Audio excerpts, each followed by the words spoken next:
Jai Shri Krishna. Welcome to Gita Discussions, a production of the International Gita Forum and IETV. We continue with our discussions on Bhagavad Gita. We are now at the beginning of chapter 8. Our consultant at the International Gita Forum, the senior Pandit in Trinidad and Tobago, Pandit Vickramaditya Maharaj, continues his discussions on Bhagavad Gita. We now start with chapter 8. Panditji. Sitaram. Sitaram. Akshara Brahma Yoga. The yoga of the imperishable Brahman. Arjun begins chapter 8 by asking question number 9 to the Supreme Lord. And this question is based on what he heard from chapter 7. Kimatadabram kimadhyatam kimakarama purushotama adibhutam takimaproktam adidaiva kimuchyate. You have spoken to me about Brahman. You have spoken to me about Adhyatma, about Karma. What is Adibhut and what is called Adidaiva? So Arjun, his question to the Supreme Lord, what is Brahman? What is called Adhyatma? What is called Karma? O best amongst humans, Purushottama. What is said to be Adibhut and what is called Adidaiva? Question 10. He asks, Ade yagya katamakotra deyasmin madhusudana prayanakale chakatamaya geyasini yatatmabhi. That which is called Adi Yagya, how is that present in the body, O Madhusudan? And how, at the time of death, we will know a person who has lived a life of control, a life of discipline? Now, these are the questions that really haunts the mind of Arjuna, because he is faced with a dilemma that he has never been faced with before. These questions really relate to the outcome of the battle. What is going to happen when these things, when all these soldiers die on the battlefield? Immediately now, Lord Krishna starts to smile. And he responds to Arjuna, Aksharam Brahma Paramam Swabhavo Dhyatma Muchyate Bhota Bhavo Madakaro Visarga Karma Sangitaha. That which is imperishable, that which cannot be destroyed, Arjuna, that is called Brahman. That is the Supreme. When you kindle that spark of knowledge in you, and the Supreme resides in you, as it is said in chapter 18, Ishvara Sarvabhutanam Hrideshta Arjun Tishtati, where God resides in the heart of each and every one. When that Lord resides within the body of the human, that is called Adhyatma. And the offerings which causes the origin of beings, that offering is called karma. Adibhutam ksharo bhavo purusha chadiya devatam adeyagyo hamevatra deha deha britambaraha. Adibhut means everything that exists in this creation that has a perishable date, has a time to expire. So everything that could be destroyed is called Adibhut. And the Purush is called Adidaivat. Adi Yagya refers to me, Arjuna. I am alone. I am the only one who is called Adi Yagya, present in the human body. Antakale chamameva smarana mukta kalevaram yat prayati satata bhavam yati nasyatra sankshayaha. And whoever at the time of death, when that soul departs from the body, that individual, remembering me, at that moment, he merges into me. And there is no doubt about this. Yamayamiva pismarana bhavam tajjante kalevaram tam tame vaiti kaunteya sata tadabhava bhavita. whatever you think about, Arjun, at the last moment, that is what you are going to become. This is why what we have learned from tradition, that when a person is going to die, you know, we chant Gita, we chant any scripture, that is the last thing they are going to hear, presumably, before they depart. So whatever the last thought of the individual is, when he leaves this body, that is what he's going to attain, Arjun. That is what he has been absorbed in. And for this reason, Lord Krishna now recommends to Arjun, Tasamat saraveshu kaleshu mamanusmara yudhyacha maya yarapit mano buddhir mamaveshya sasanshaya. For this reason, think about me all the time. And stand up, Arjun, and fight. With your thought, with your mind, be upon me. You will surely merge into me. Now there is a beautiful verse written by Kabir Das, where Kabir Das says, Sumiran ke sudiyo karo jau sagar panihar, bolat dolat surati me kahe Kabir vichar. He says, when you go to the villages and you see a village woman toting a pot of water on her head, she is enjoying herself, she's singing, she could be talking to people while she's toting this water, but her mind is on the water. That no matter what I do, that water must not fall. If we could do that for something material, can't we do it for something spiritual? Pandit, and this is an interesting thought for our viewers. Those who have done reading on near-death experiences, people who have, you know, almost come to the point of death and come back. And I'm talking about actual research that has been done. You can find it, they can find it. What happens is many people who have experienced it have said at the point when they were about to depart, their life flashes before their eyes. What they have done. So if, as Krishna Bhagavan is saying, look at this, thousands of years before, Krishna Bhagavan is saying what? If you think of me all the time, if you think of me at the time of departure, you come to me. If all my life I'm performing devotion, and like you say, like the lady with water on her head, always thinking of God, and naturally at the time of my departure, that is what you're going to think about. Yeah. Now there's another beautiful example. And this took place when Mahatma Gandhi was alive. There was a woman who, but from childhood, she always crying and fighting with the parents. And the mother keeps telling her, you'll leave my daughter be able to. They said, no, you're not my mother. I want to go back to my real home with my husband and my son. So they thought she was mad. Only to realize her name was Shanti Devi. And she was really married. And when she had a child, she died in childbirth.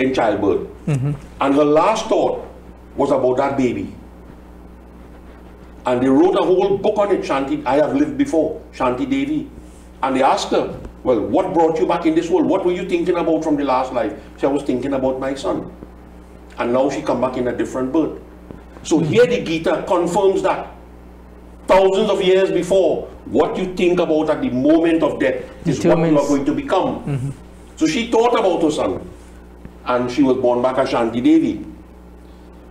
So Lord Krishna is saying to Arjun, think about me and you will come to me. So for our viewers who want to relook at this verse, I am just reiterating it. Chapter 8, verse 6 and 7. Yeah. Right? Arjun, thinking of whatever entity as one leaves the body at the time of death, that and that alone one attains, being ever absorbed in that thought. Therefore, verse 7, Arjun, think of me at all times and perform your duty. So this advice, when we tell people practice, focus on God, do repeated devotion, the point of that is so that it becomes second nature. And no matter what happens, thoughts of divinity, like the lady with the water, as Pandit mentioned, you always are thinking of Krishna Bhagavan. Yeah. Lord Krishna continues to say, Abhyasa yoga yuktena chetasaranyagaminaha paramam purusham adivyam yati parthanuchintayam. with your mind, Arjun, not straying away, not wandering. See, that is where our problem lies. Yeah. We all do the right thing, you know. But in spurts. I get up in the morning, I take a shower, I take my load of water, go my jandi to offer dar.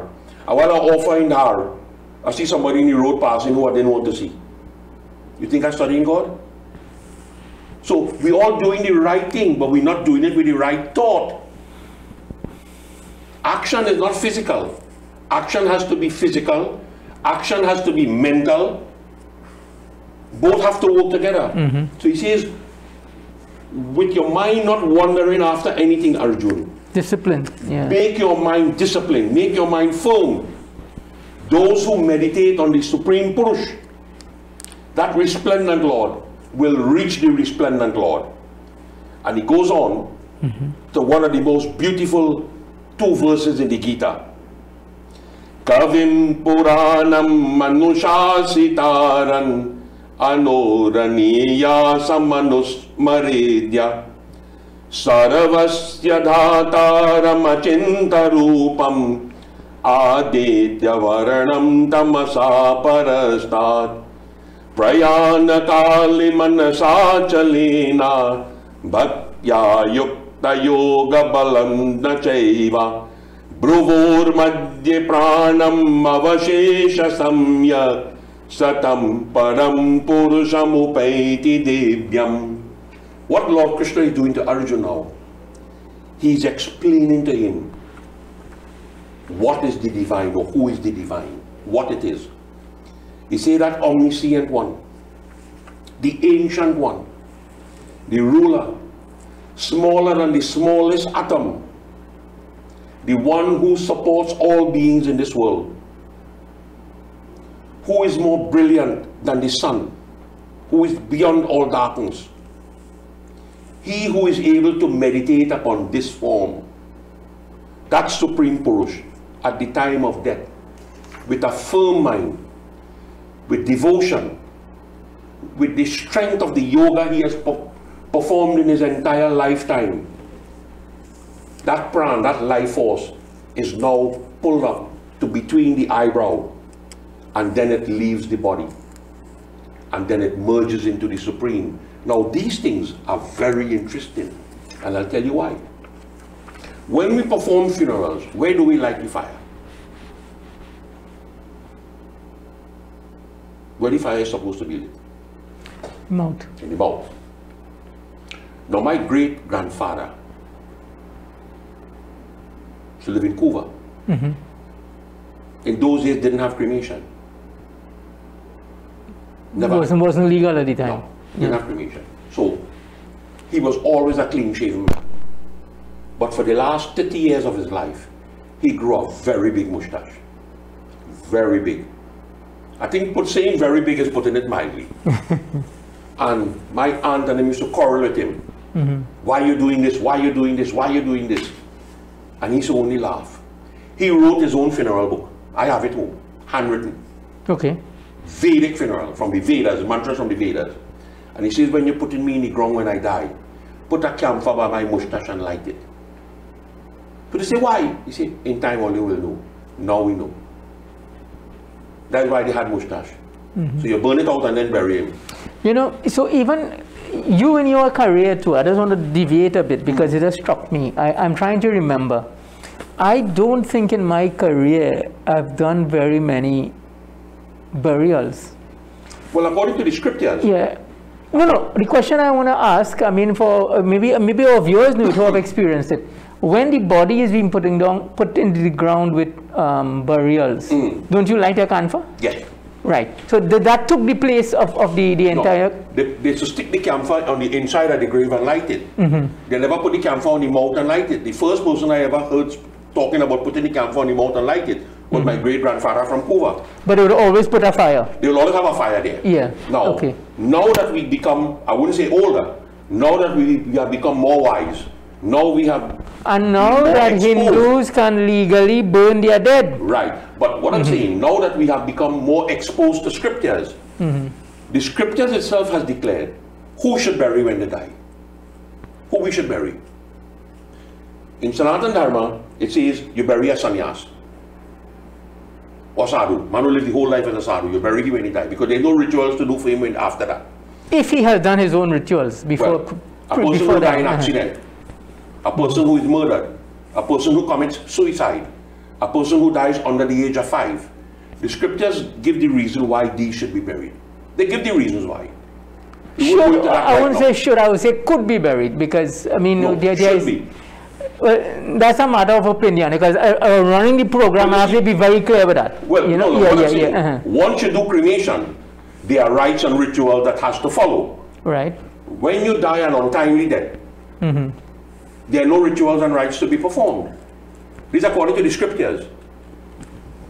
There are no rites and rituals to perform for suicide. If you read all the scriptures, they tell you that. The only thing that is recommended when suicide or murder or accidental death is the chanting of the Vishnu Sahasranam. All the scriptures have said that. But what I'm saying, remember, death is an emotional experience. You can't tell me, or you can't go to a judge man and say, look boy, look, his son died by murder or accident, let's bury him and forget him. They won't accept that. So there is a compromise. But what I'm saying, I'm sticking to what the scriptures say. I'm not telling you to do that, or don't compromise, or don't do it to suit whoever the judge man is. I'm not saying that, absolutely not. I am just specifying what the scriptures say.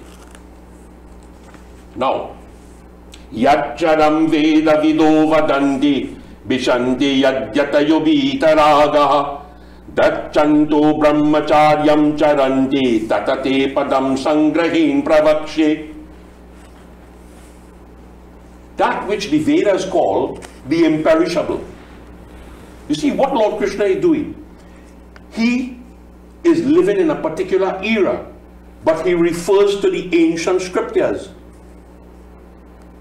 He didn't talk about tradition here. He talks about what the ancient scriptures, those who know that which they call the imperishable. And the sannyasis enter into that imperishable. But to enter there, Arjun, you must be self-controlled. You must be free from attachment. You must live a life, very simple life. And how do you achieve this, Arjun? I will now explain to you. Saravadvaranni sanyam manohridde nirudyacha murdiyadhaya atmana pranama astita yoga dharanam omitye kaksharam brahma vyaharanama manusmaran yah prayati tvajana deham sayati paramam gatim. He says, when the time comes, Arjun, for us to depart from this world, and I've heard many people say it, I've seen it 1 or 2 times happen, the person lying on in a bed with their eye open like they're staring in space. Here the Gita says, the 9 gateways to the human body shuts down. Now the person who has lived that disciplined life, when that happens, the life energy will be in their heart, and they will pull that life energy up to what is called the Brahmanda, what we call the mole of the head. And engaged in yoga, chanting that monosyllable mantra, Om, thinking about me. He who departs at that moment, Arjun, leaving the body, he attains me.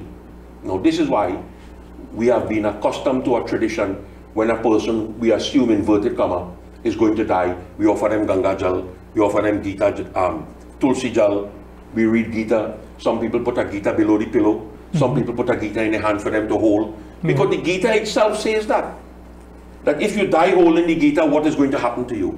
If you die whilst hearing the Gita, what is going to happen to you? So we believe that.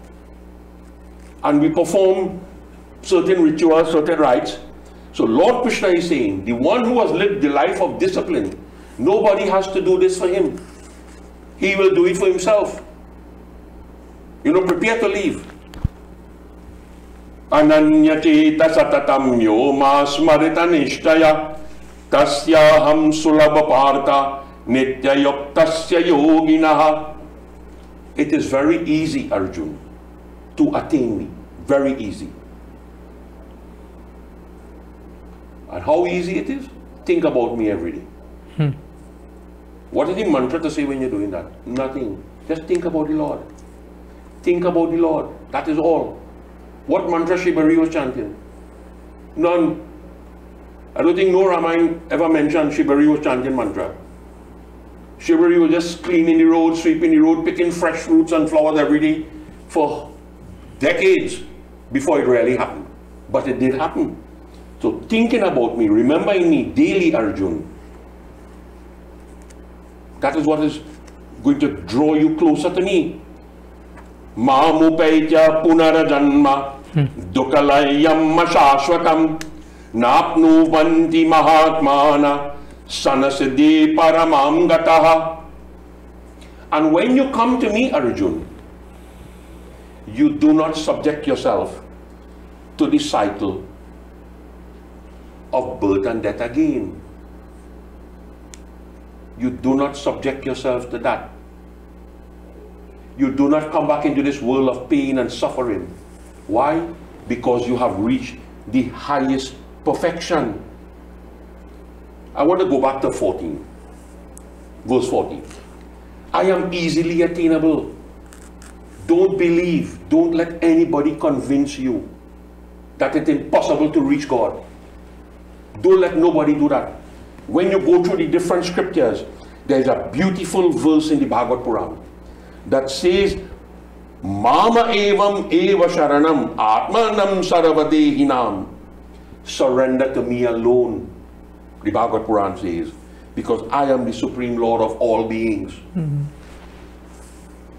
What Sant Goswami Tulsidas wrote in the Ramcharitramanas? Eka Baroso, Eka Bala, Eka Asa Vishwas. Sant Goswami Tulsidas says, they're asking who you just pray to, where you get the strength and the knowledge and the ability from. And he says, Eka Baroso, Eka Bala. I have only one support. I have only one strength. Eka Asa Vishwas. And that one strength and one shelter and one faith is called Bhagavan Shri Ram. Nothing else I believe in except that. And this is exactly what Shri Krishna is saying to Arjun. Remember me daily, Arjun. And when you come to me, these great souls are no more subjected to the cycle of birth and death, which is temporary, which is the abode of pain. Why they will not come back? Because they have achieved the highest perfection. This is important, because many people, they don't know the ultimate goal in Hindu thought. Some people feel it's going to heaven, which is transitory. So this idea of, basically we are speaking here of moksha, Panditji. Yep. Absolute redemption, becoming one with divinity. Merging into the Supreme. Abrahma bhuvana loka punaravarti no arjun mamupaitya tu kaunteya puralajanamana vidyati. All worlds, including that of Brahma, they are all subjected to this coming and going. O Arjun, but when you reach me, there is no coming and going again. No coming and going again. Even Brahma has to go through this time of elimination. The entire universe, everything comes and goes. Except those who merge into me. So the opportunity is there for us to merge. But you have to want to merge. And you have to do the things that will get you to merge. Sahasra Yuga Parayanta Mahada Brahmano Vidu Ratrim Yuga Sahastrantam Tehoratra Vido Janaha. Those who know, Arjun, that the day of Brahma lasts for 1,000 yuga, and the night of Brahma also lasts for 1,000 yuga. Those who know this understand what is day and what is night. It don't have 1,000 daylight consecutively, nor does it have 1,000 night consecutively. In the spiritual world, yes. In this material world, no. We have limited time, 24 hours a day. So those who know this, knows of Brahma. Abhyakta Vyakta Sarava Prabhavantya Haragami Ratayagme praliyante tatreva vyakta sangyake. When Brahma Day dawns, Arjun, all manifest life come into being.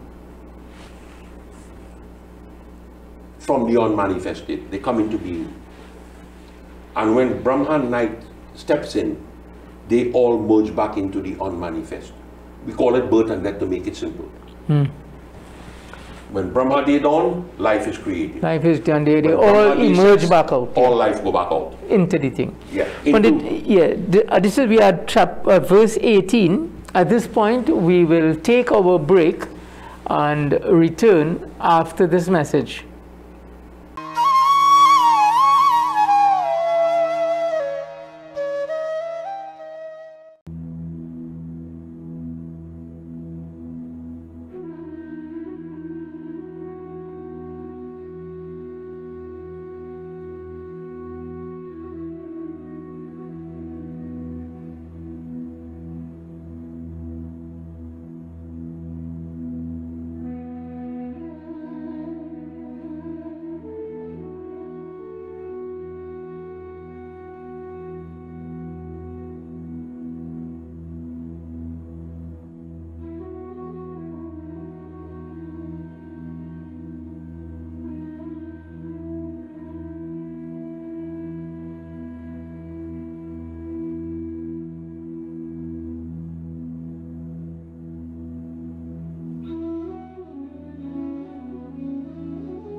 Jai Shri Krishna.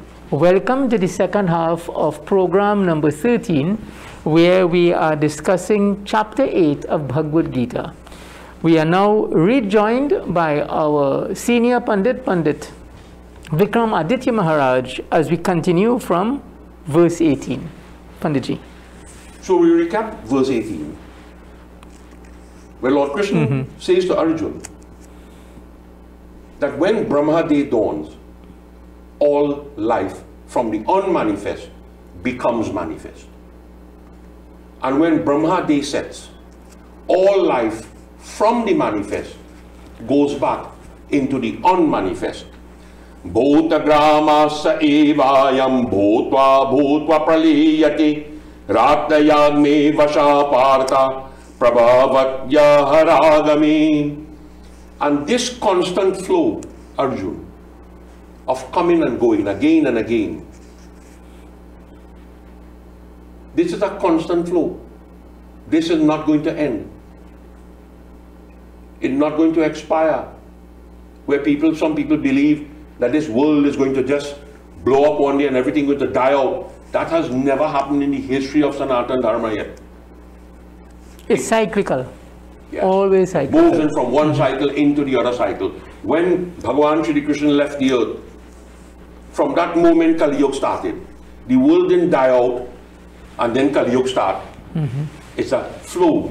So this continuous flow of coming into the world, departing from this world, is a constant flow, Arjuna.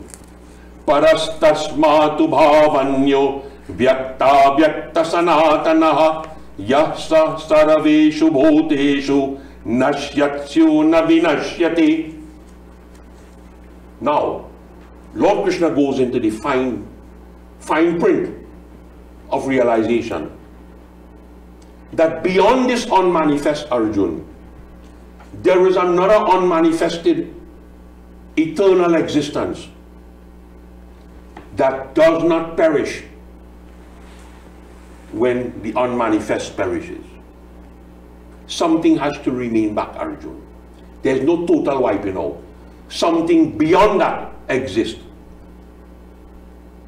And that which exists, Arjuna, at that time, avyakto ayit yuktastamahu paramam gatim yam prapyana nivartante tadadhama paramam mama.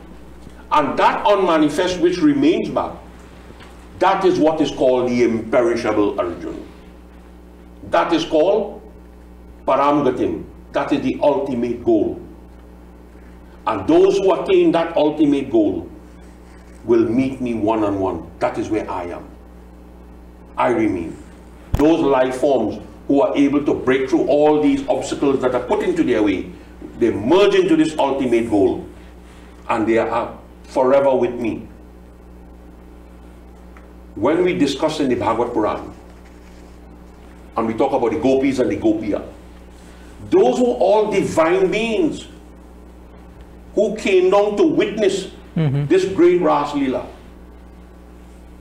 to share those moments with the Lord on earth in his infancy, because the Lord they know is like Lord Vishnu lying down on this serpent, a big man, if you want to call it a big man. So they never experienced the childhood Leelas of the Supreme. So that is how they came down, to witness that. So they partake on everything that the Lord partakes of when he comes down here.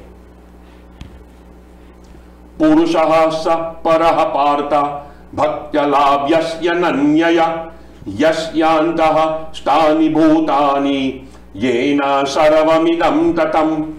That Supreme Purush, Arjuna, O Partha, you could only attain that Supreme Purush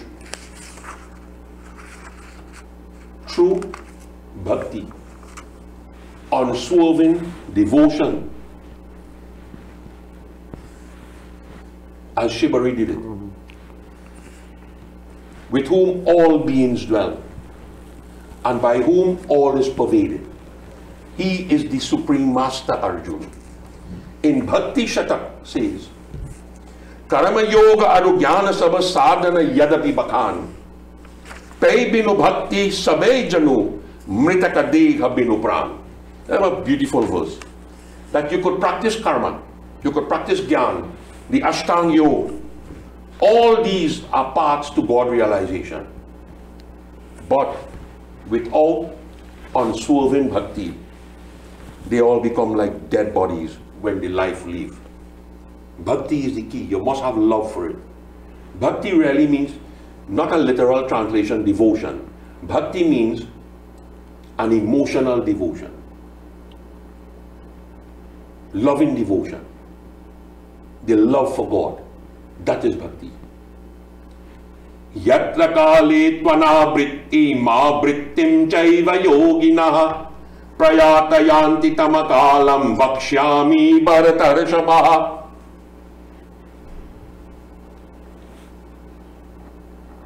I will now explain to you, Arjuna,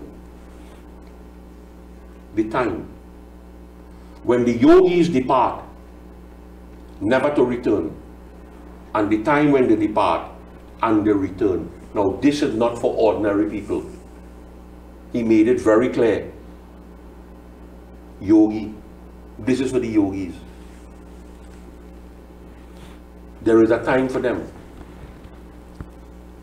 Aganida Jyotiraha Shukla Khanamasa Uttarayanam Tatra Prayati Gacchanta Brahma Vido Janaha. He says, where there is fire, where there is light, during the daytime, in the bright half of the moon, for that 6 months when the sun is in the north, those who are the knowers of Brahman, when they depart from this world, they go to Brahman. Now, the example given in the Mahabharata is that of Bhishma. Bhishma was shot in the month of December, Margashish.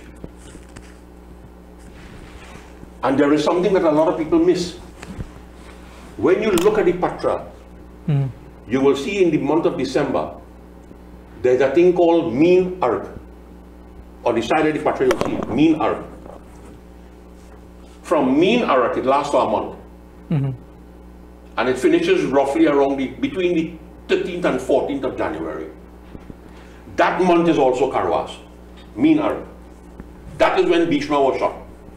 So Bhishma knew, because that is the boon he got, that he's going to die, yes, but he will die only when he wants to die. Yeah. When he chooses to give up the body. So the amount of arrows that he got, and still he didn't die, he waited until the mean arc was finished. And when the sun enters into the Tropic of Capricorn, Maga Makaragata Ravija Bahoyi, Te Patariyav Sabakoi, Deva Danuja King Narnarashreni, Sadara Majajahi, Sakala Tribeni, Sant Goswami Tulsidas, Balkan. That is the time he chose to leave the body. Now, the Bhagavad says that Bhakyaya Mekaya Grahya Shraddhayatma Priyosatam. To attain this, you must have love for God. If you don't have love for God, you wouldn't achieve this. But our great friend, Sant Goswami Tulsidas, Milehina Ragupati Binu Anuraga, Kiye Yoga Tapagyana Viraga. And you know that verse? You could practice all the yoga, you could practice all the penance, practice all the knowledge that you have in this world, develop all the detachment that you want. But if you don't have love for God, you will never attain God. That is what Sant Goswami Tulsidas says. Practice everything you want, but if you don't love God, you will not reach Him. Dhumaratris tata Krishna Khanamasa Dakshinayanam Tatra Chandra Samama Jyotira Yogi Prapya Nivartati. Where there is hope, in the night, in the dark half of the moon. For that 6 months when the sun is in the southern direction, those yogis who depart from this world, they return back to this world. This is for yogis. Do not believe if I die on Makar Sankranti day, I'm going to realize God. That ain't going to happen. Not in this lifetime, that is going to happen. If I die in the day, in the 6 months when the sun is in the north, that doesn't mean I'm going to realize God. No, it doesn't mean that at all. If you live that life, and you practice and you're able to, according to what the Gita says, that you chant that Supreme Lord at that moment, then you will achieve it. But if not, you're going to come back. So Lord Krishna further says to Arjuna, Shukla Krishna gate heti jagata shashvate mati ekaya yatyana vritti manyaya vartate punaha. This two parts, Arjuna, the dark and the bright half. These, according to the scriptures, have been described as the eternal part. One, the human being goes never to return. And one, the human being goes and he comes back. This is the eternal part for the yogis, for the Mahatmas, for those great liberated souls. This is for them. We have to strive to reach that level. The opportunity is there for us. What is the opportunity? Bhaj Govindam, Bhaj Govindam. Chant the name of God. What is going to happen if you live in a materialistic world? Punarapi jananam, punarapi maranam, punarapi janani jataye shegam. It's a constant cycle of birth and death, birth and death, birth and death. And why would you not want to escape that? When you see, let's assume it doesn't affect you personally. Let us assume that you are seeing so much suffering, so much pain that people go through before they die, and you still want to come back and experience that again and again and again and again. So he says these are the eternal paths for the yogi to follow, Arjuna. And if the yogi follows this path, this is why Sanatana Dharma is a unique religion. We have never said in Sanatana Dharma, do as I say. That is not a concept for us. Do as I do. Lord Krishna made that very clear in the Gita in chapter 4. If I do not do my karma, how do I expect people to want to follow the road of karma? Panditji, this is the eternal road that every human being has that opportunity, whether to make that decision, whether you want to come back in this world or not come back in this world. If you do not want to come back, then you have to start now. If you want to come back, well, I wish you all the best when you come back. Naiti siddhi partha janan yogi muhyati kashtana tasma charaveshu kaleshu yoga yukto bhavarjuna. Knowing that these are the two eternal paths, Arjuna. No yogi's mind is deluded. He knows what he's up against. And he will always be steadfast in his yoga. All the time. Because he knows his aim, his intention is to come out of this cycle. They come for a specific purpose. And when they finish their purpose, They choose the time and they depart.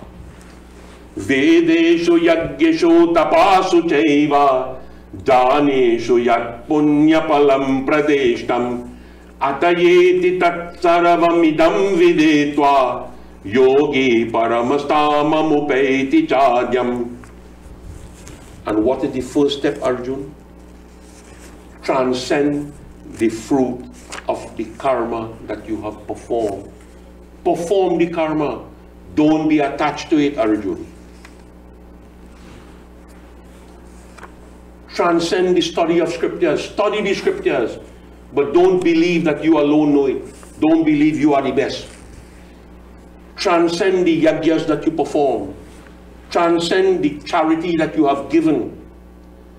Transcend the austerities that you perform, Arjun. And you will attain that supreme abode. When you attain that supreme abode, Arjun, you never come back into the cycle of birth and death. And Tulsidas has put it most beautifully. Nema dharma achara tapa jnana jagya japadan bhesha japuni ko tin nahi roga jahi harijan. You could engage in good conduct, in righteousness, in yajna, in austerities, in yoga, in the chanting of mantras, and in charity. But without devotion to God, the mind has one disease, and that is material consciousness. That will never cease. The more he does, the more he will want to do, and the more he gets, the more he wants. Tulsidas says, only when you love God truthfully, only then you could sever that cord. And when you sever that cord, Bhagavan Shri Krishna says, you attain that primeval abode, which is the ultimate goal, Paramgatim. And attaining the ultimate goal, you do not come back into the cycle of birth and death. Iti Srimad Bhagavad Gita su, Upanishatsu, Brahma Vidyayam, Yoga Shastri, Shri Krishna Arjuna Sambhade, Akshara Brahma Yognam, Ashtamo Adhyaya, Bolo Shri Govinda Bhagavan ki Jai. Thus, in the Upanishad sung by the Lord, the science of Brahm, the scripture of Yoga, the dialogue between Shri Krishna and Arjuna ends the 8th chapter entitled The Yoga of the Indestructible Brahm. Thus ends chapter 8. In this chapter, very beautifully put, Krishna Bhagavan advises us, always think of him, become absorbed in him, and you will reach him. Panditji, this idea of repeated practice, many times people, they ask why all these practices as Hindus we have, where we are encouraged to repeatedly perform actions aimed at thinking of God at all times. Prayer is not to be compartmentalized, one second for the day or 1 hour for the day. Throughout our lives in every way, we should always be seeking to think of God. Remember that verse, Panditji, that you shared, where based on what you are thinking of at time of death, it determines your destination. So, to all our viewers, all who are intent on this journey of study and self-development using Bhagavad Gita, the lesson for us today, very beautifully put by Pandit Vickramaditya ji, taken from Bhagavad Gita, the knowledge of Sri Krishna, really, his words, is that we should think of him, meditate on him, worship him. In your own lives, in my life, each of us should think, what are we doing that brings us closer to God? How much of our time do we spend in thinking of him? And that example you gave of the lady with the pot of water, doing everything in the world, but her focus is still on that water. I have a question for you. Sure, please. You wrote O-levels? Yeah. So you was in Form 5? Yes, I was, sometime. Sometimes, okay. Yeah. I don't say that until you do it. You was in Form 5 all the time. Do you read your past mathematics? Boy, that's so long ago, but yes. Flukes does happen. For sure. But do you pick up a geometry textbook and read it one day in Form 5 and you pass maths? No, you can't. You cannot do it. Yeah. So why do you do practice. it 5 days a week? Compulsory. And 2 days a week, optional. When you're home on weekend, you study optional is optional. But the 5 days, Monday to Friday, is compulsory. And I am saying that if you understand the concept that you have to do schoolwork all the time to achieve the ultimate goal, which is to pass exam. If that is acceptable, why you think you could say Bhaja Govindam one day in your life and attain God? That cannot happen. That is not going to happen. Apply the same discipline to bhakti. Any field of endeavor. No, we're not talking about any field of endeavor. No, but you have to study to reach where you want materially. In any field of endeavor, if you want success, you need to do what is necessary to achieve that success. Unless you're a prodigy. Even so, I remember the genius is described as 99% perspiration and 1% inspiration. Well, that one is 1% inspiration will take a lot of perspiration to reach. Yeah, right? So you need to keep practicing. So as you go about your life, as our viewers focus, look, same thing. Some people, you know, they always say, Panditji, that, you know, Bhagavad Gita is so hard. Now look how simply it looks when Pandit Vikramji is reading Gita. There's a reason for that. He didn't read it once. It took 40 years to do it. Yeah. It didn't happen. I never explained to you my first experience with the Gita. One night I came home and I went to sleep and I couldn't walk the next day when I get up. I couldn't stand up. And the doctor come and gave me an injection in my spine, and that's something I'll never forget. And I couldn't walk. I lose almost 100 pounds. It was big, real big in those days. And my mother gave me a Gita. I still have that Gita. And then I read it. And when I open the Gita, I say, listen, well, you're crazy. This is when your father come ask him. So my first reaction to the Gita was, what I told my father was, to write this book, a bachak dip in ink could do a better job than this. And he said something to me, unravel it. Yeah. I say, okay, how? He said, unravel it. But how do I do that? Unravel it. So, now if he had told me that then how to do it, I would have never done it. So, that was my challenge. How to unravel? How to unravel this. And to be honest with you, it took 40 years to unravel it. And it's still not perfect. Your knowledge is not, say. Nobody's knowledge is if perfect. I was perfect, you'd see wings flapping in the back of me. Yeah. I am not a perfect human being, never was and maybe never will be. Naiko asajanama jagamahi. There's no perfect man in this world. But it took 40 years. And what is nice is what it took me 40 years to achieve, I could teach it for you in 40 days. I could teach you it in 40 days. That's the importance of the guru, of having, of the this people is what is called transmitting information. Be persistent at what you do. That the time will come when you will, I'm using this loosely, the time will come when you will master it. And when the student goes to the master, he doesn't go through the penance that the master went through. The master brings you up to that level quicker. Yeah. And there's a nice example. If you have to cut down a tree, what's the first thing you do? Yeah, good blade. Yeah. Sharpen the axe. Right? And the repeated practice, preparation. And it applies to every field of endeavor, including the spiritual field. Yes. So this is a wonderful point, chapter 8, where we encourage our viewers to pick up the Bhagavad Gita even more. Now, Panditji has started a program where in schools, Bhagavad Gitas are being given out. Yeah. We have so far distributed over 100 Gitas. The one particular school. We starting with this one school. We held back maybe about 100, waiting for the new term to start in September, where we could start actually with the Form 1s now. And our viewers, if you want copies of Bhagavad Gita, the International Gita Forum, remember we do this every year and we have Gitas available. The numbers will come up on the screen. You can contact us. If you need to get a copy of Bhagavad Gita yourself at no cost, because we give them out without cost, right? Where you can get copies of Bhagavad Gita that you can study. Hardcover. But, the idea of exposing more and more people to the teachings of Bhagavad Gita, as Panditji says, don't expect overnight for you to understand. And even as you read verse after verse, as you reread a verse, other ideas come, You know, other perspectives come. Please. There was a very interesting thing that I have located back, a copy of Gita, My Mother, by Mohandas Karamchand Gandhi. Okay. I have found it. If I want to tell you where I found it, no, I don't think so. But the point is, now that I have started reading it in depth, something he said in that book, he says, every day in life I had a different challenge. And there was nobody around me that I could discuss that challenge with.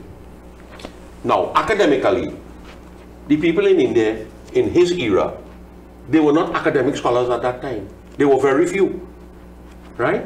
And he was a scholar. The man was a trained lawyer, an English trained lawyer. So there was nobody he could discuss it with. So he said he turned to the Gita. And he just closed his eye and opened the book. And whatever affected him for that particular day, he found an answer for it on that page. And over a period, you see, people think that Gandhi wrote this Gita, My Mother, because he catch a vaps and he write it. No, he didn't. It took him 50 years to write it. 50 years experience that every time he in a problem, he found it. He found an answer. And this is how he says, Gita, My Mother. I want to give you this history because you will understand the power of the Gita. There was a guy called Bal Gangadhar Tilak, popularly called Lokmanya Tilak. Lokmanya Tilak was the man who started the Ganesh festival, yeah. Right? Because he built this murti, he put it in a little, like what we call the market tray, long time, and he rolled in this thing going down the road, and everybody watch and say like, Bal Gangadhar Tilak, like he gone mad. Right? Next year he do it, following year he do it. He said, where he really going with this murti? No, people started following him. 2 and 3 and 5, and then hundreds of thousands. And he awakened that in their mind. But when he was in prison, he was placed into a dark cell. I mean, I have the biography, I read it. And he said one day, he don't know if it was day or night, but he saw the prison cell light up. You have to believe what the man said, that's his experience. And he saw a verse carved out on the wall. Could be written with a stone, or maybe a piece of nail or something. And that is a verse I know like. Parat. Idam tute gohyatamam pravakshama anasuyavi. Jnanam avijnana sahitam yajagyatva moksha se shubhat. And when he saw that verse, the man was a scholar, so immediately he learned it by heart. And he says for 5 years in prison, he chanted that verse every day. Every day he chanted that verse. He said he must have done it millions of times. He don't know, he never checked. And when he came out of prison, he got a copy of the Gita and he started to read the Gita looking for that verse. And he found it. And then he wrote a book called Gita Rahasya, unraveling the mysteries of the Gita. And strange enough, his language was not Hindi, nor was it, he was a Sanskrit scholar, but Hindi was not his language. Yeah. Marathi was his language. And he wrote that just before he died in Marathi. Only recently it was translated in English. Recently. It was translated into Hindi and English. If you read that English translation, you will not want to have a copy of the Gita. You will want to have a copy of every Gita that you find.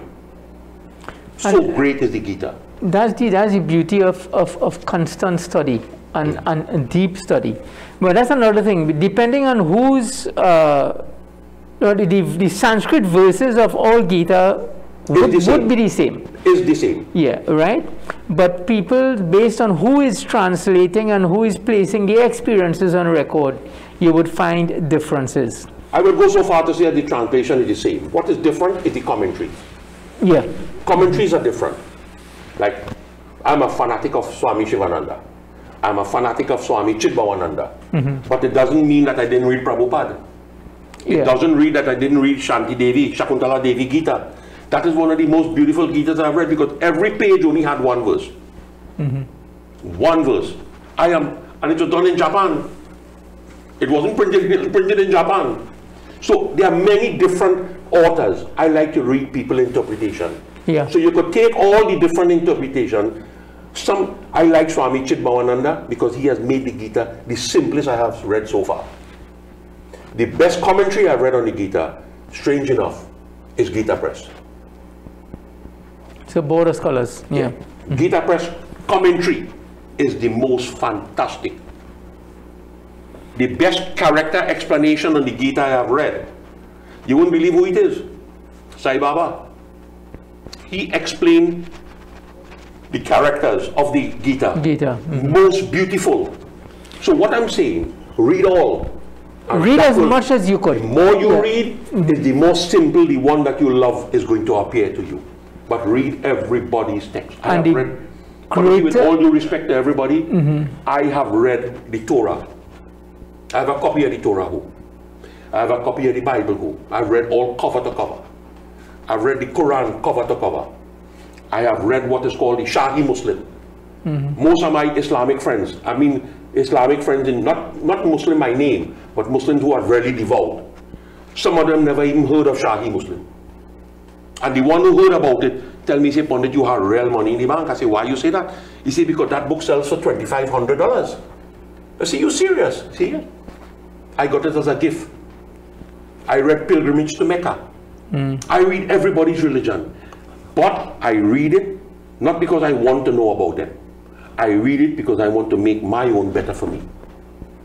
So I read their experience. Everybody's experience, because somewhere along, the Gita will tell you, coming on later in chapter 16 or 17, we are all connected somehow. And I use it to find the connection. But I love reading. Anybody who knows me will tell you that. Bring me a book and I will read it. But my love for the Gita goes beyond imagination. The amount of different translation and commentaries I have on the Gita, man, it's amazing. Great. So at this point, those of you viewers who may want to have a one-on-one with Pandit Vikram, you can reach him at 652-1043. If you have any questions or comments that you want to send in writing, then you can WhatsApp 784-9880. I want to say a special thanks to, on the screen you will be seeing many names of families and persons who have been sponsoring this program. We want to thank all of them for their efforts in meeting the costs of having this production done.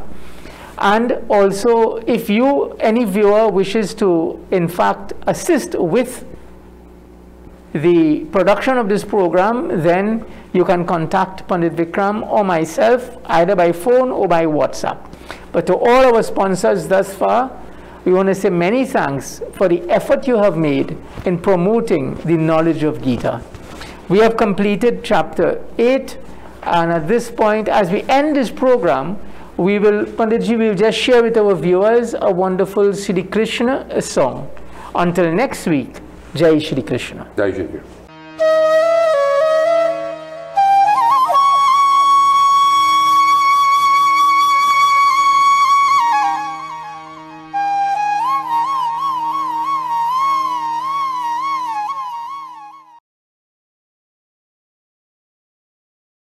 अच्युतं केशवं रामनारायणं कृष्णदामोदरं वासुदेवं हरिं श्रीधरं माधवं गोपिकावल्लभं जानकीनायकं रामचन्द्रं भजे अच्युतं केशवं सत्यभामाधवं माधवं श्रीधरं राधिकाराधितम् इन्दिरामन्दिरं चेतसा सुन्दरं देवकीनन्दनं नन्दजं सन्दधे विष्णवे जिष्णवे शङ्किने चक्रिणे रुक्मिणी रागिणे जानकी जानये वल्लभी वल्लभायार्चितायात्मने कंसवेध्वंसिने वंशिने ते नमः कृष्ण गोविन्द हे राम नारायण श्रीपते वासुदेवाजिते श्रीनिधे अच्युतानन्त हे माधवा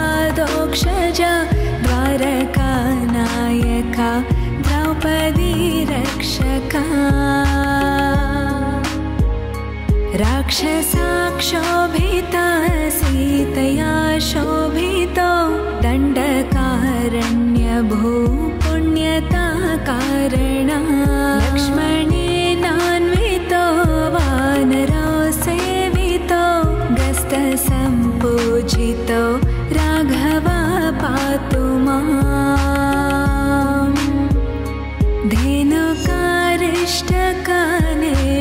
धेनुकारिष्टकानिष्टकृद्वेषिः केशिः कंसहृद् वंशिकावादका पूतना कोपका सूरजाखेलनो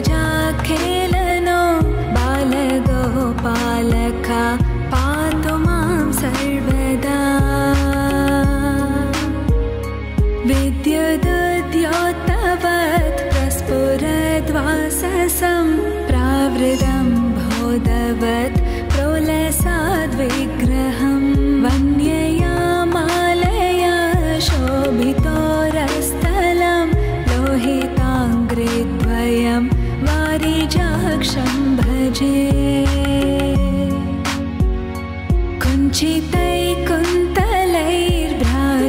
कुञ्चितैकुन्तलैर्भ्राजमानाननं रत्नमौलिं लसत् कुण्डलं गण्डयो हारकेयोरकं कङ्कणाप्रोज्ज्वलं किङ्किणीं मञ्जुलं श्यामलं तं भजे अच्युतं केशवं रामनारायणं कृष्णदामोदरं वासुदेवं हरिं श्रीधरं माधवं गोपिकावल्लभं जानकीनायकं